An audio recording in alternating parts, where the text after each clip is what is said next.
Shalom, shalom, bien-aimés dans le Christ, à Brazzaville. Bonjour, peuple congolais.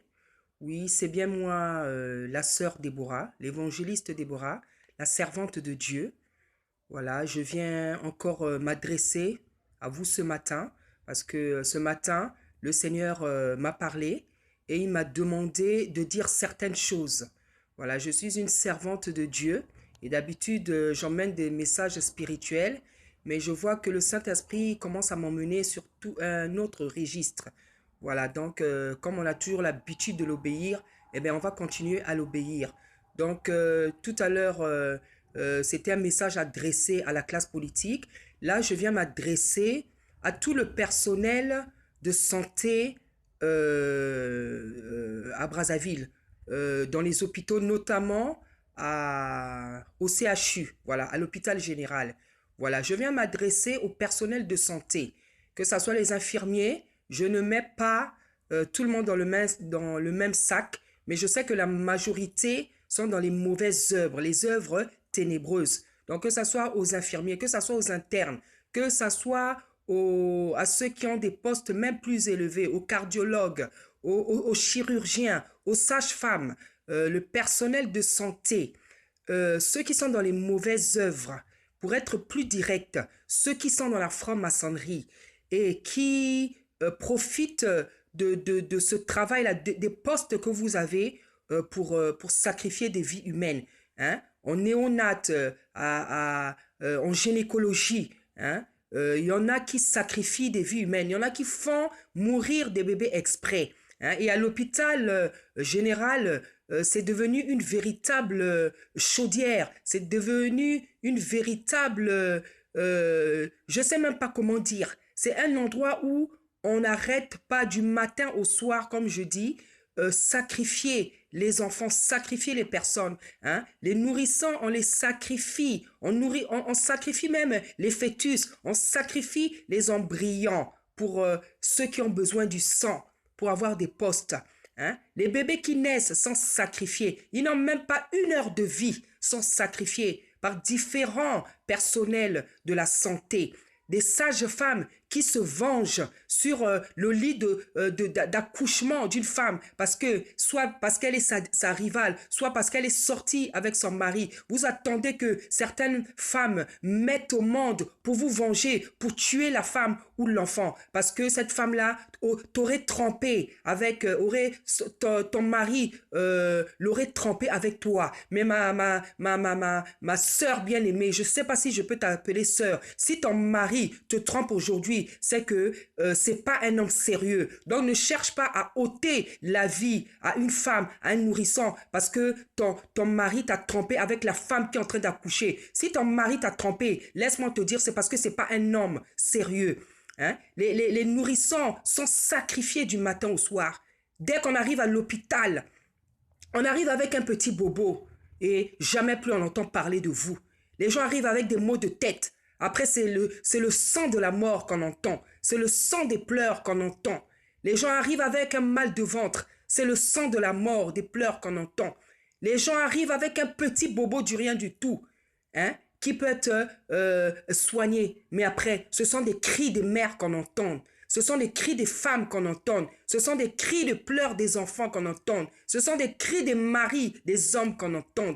Parce que l'hôpital général est devenu un endroit où on sacrifie, où les gens ont reçu l'ordre de sacrifier et eux-mêmes aussi sacrifient parce qu'ils ont besoin d'avoir plus d'argent, parce qu'ils ont besoin d'avoir des téléplasmas dans leur maison, parce qu'ils ont besoin de faire comme ceux qui ont réussi, parce qu'ils ont besoin de copier la convoitise, là, cet esprit à vouloir tout avoir dans la vie, parce que tu es allé chez ton voisin, chez ta voisine, chez ta tante, chez ton oncle, chez ta copine, tu as vu des canapés en cuir, tu as vu une téléplasma, tu as vu un micro-ondes, Tu as vu que l'autre peut aller facilement à Dubaï ou je ne sais pas où. Tu veux faire la même chose. Et au lieu de travailler, d'invoquer le Saint d'Israël pour qu'il te donne de quoi manger, de l'argent, lui qu'on appelle le pourvoyeur, lui qu'on appelle Jéhovah Jireh, tu as préféré sacrifier. Tu as préféré devenir méchant. Tu as préféré devenir abominable. Tu as préféré devenir une méchante, une meurtrière, une sorcière. Car laisse-moi te dire, aujourd'hui, si tu sacrifies les gens, les bébés, les jeunes, les vieillards qui sont à la retraite, c'est parce que tu as l'esprit de la sorcellerie qui t'anime.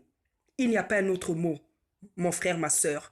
Tu es animé par l'esprit de la sorcellerie, l'esprit du meurtre, l'esprit de l'assassinat et tu as besoin de délivrance. Et c'est Jésus-Christ qui te délivre. Ce n'est pas un médicament, ce n'est pas un psychiatre, ce n'est pas un psychologue, ce n'est pas une assistante sociale, c'est pas je ne sais pas qui va te délivrer, c'est Jésus-Christ qui te délivre. Quand on est malade, on s'adresse à un médecin, il vous donne des médicaments, vous guérissez. Quand on a une maladie spirituelle telle que la sorcellerie, la jalousie, la convoitise, on s'adresse à Jésus-Christ de Nazareth, celui qui est mort à la croix de Golgotha pour toute l'humanité, et c'est lui qui délivre. Car ce genre de maladie spirituelle, le recours, c'est la prière. Et je viens m'adresser donc à tous ces gens, à l'hôpital général, ces professionnels de la santé qui sacrifient du matin au soir. Vous aussi, comme je l'ai dit, à la classe politique de la part de l'Éternel, continuez bien à sacrifier. Vous allez voir ce que Dieu va faire de l'hôpital général. Dieu s'est levé, sachez-le. Dieu s'est levé, sachez-le, pour arrêter de faire couler le sang à Brazzaville.